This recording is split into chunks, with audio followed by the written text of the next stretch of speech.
Okay, so our two fields with respect to any circle are going to look like this, right? Any circle centered at the origin. Two fields that we started with. In this case, the field penetrates the circular boundary, right? Okay? In this case, the field doesn't penetrate the circular boundary, it's always tangent.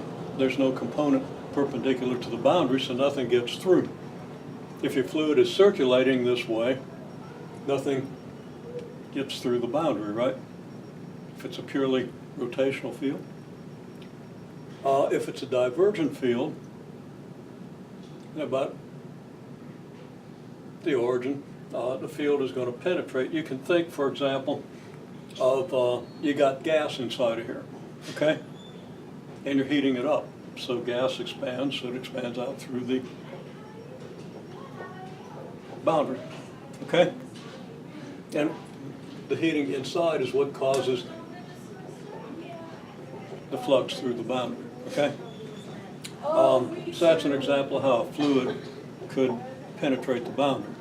If the fluid is incompressible, then that ain't going to work.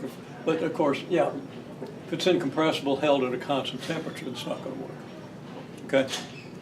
Like water at a constant temperature isn't going to penetrate the boundary. But if you heat the water, it will. Okay? Okay, well, anyhow, those are a couple of examples. So,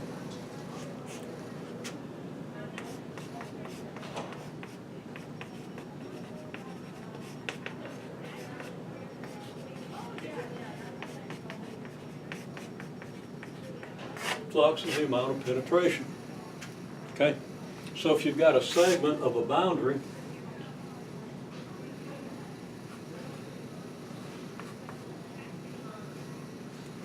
okay, and a field,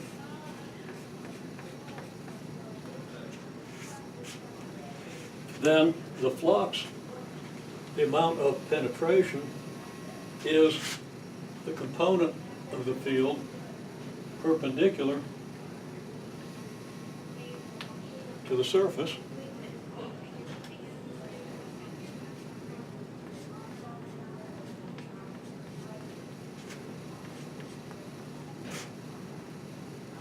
okay, multiplied by the length of the delta S.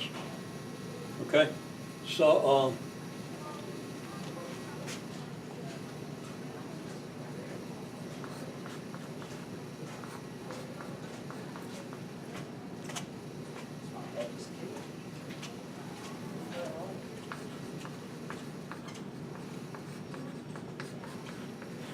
I'll say the flux has the magnitude equal to the magnitude of F perpendicular times delta S, the magnitude of delta S. And I guess I better go ahead and emphasize that it's a magnitude rather than just leaving the arrow off of it, because I sometimes do that when I shouldn't. Okay?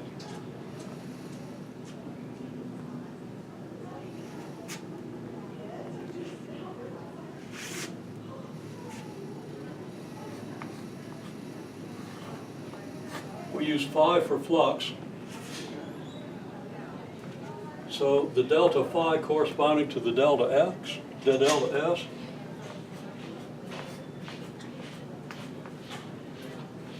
is F dot delta S.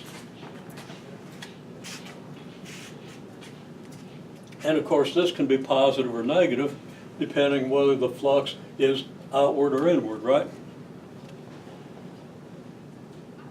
So the dot product allows us to talk not just about magnitude, but about the direction of the flux.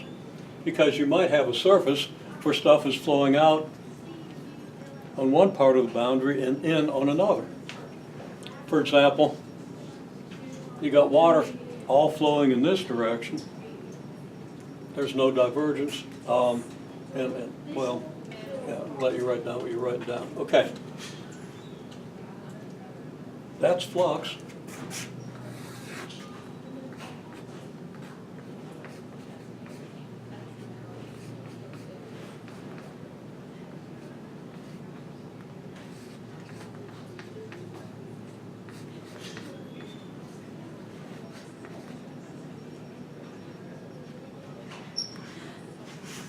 total flux is your line integral.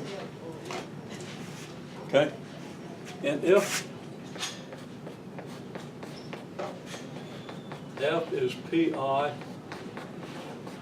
plus Qj,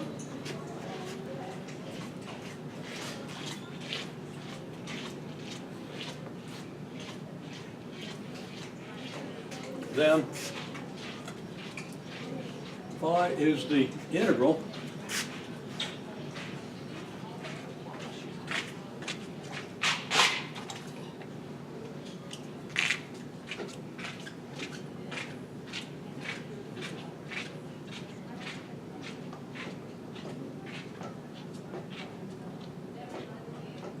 I'm skipping a step and I'm about to write it down wrong. So I better not skip a step.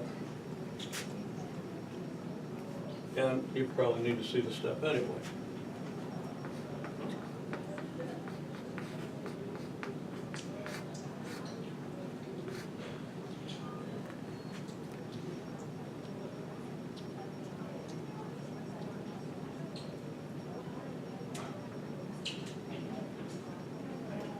I haven't left myself room.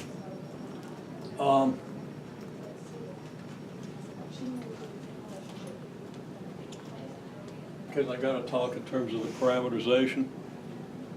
Okay.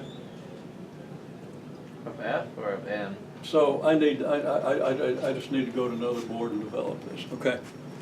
So I'm going to do it. I haven't left myself room to write out everything you need to see.